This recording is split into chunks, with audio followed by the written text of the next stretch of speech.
Европската комисија бара засилено темпо на реформите за судска независност, борба против корупцијата и уставни измени. Ова го порача службено лице од Комисијата за ТВ24 посредбата на Муцунски Коз во Брисел.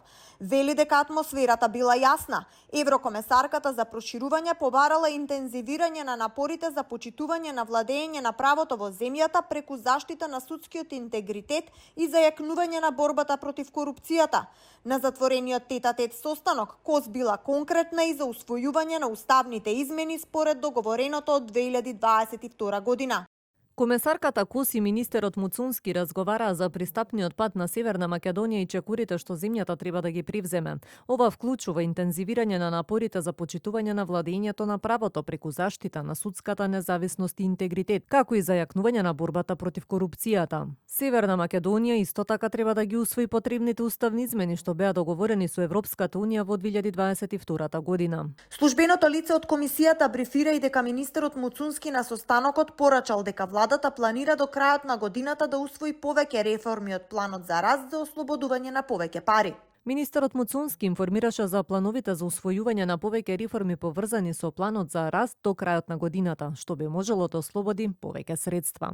Од МНР пак посредбата со Коз имаше само кратко соопштение, во кое стоеше дека на состанокот била потврдена силната посветеност на државата кон ЕУ, континуитетот во реформите и поддршката на Марта Коз кон европскиот пат на Македонија. Иницијативите на Еврокомесарката за проширување и официјален Берлин даваат охрабрување и импулс, но далеко сме од излез од европскиот ќорсокак, порача експертите.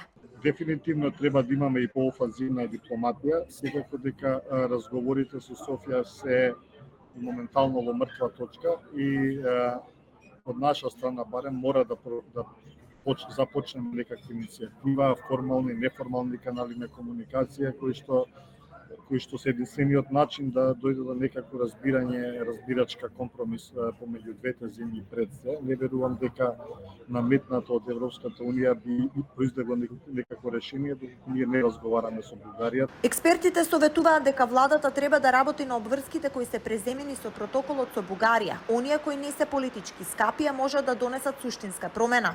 Минатата недела во земјава беше и шефот на германската дипломатија Вадефул. Состаноците беа зад затворените врати на Илинденска број 2 и без пресконференција. Посредбата, познавачите толкуваат дека поради блиските врски меѓу владеачката ВМРО ДПМН и партијата на Вадефул, постои можност Германија да се вклучи во посредување на односите со Софија и отворање на преговорите со ЕУ, но и дека Берлин нема магично стапче за решение, а Скопје ќе треба да направи напори.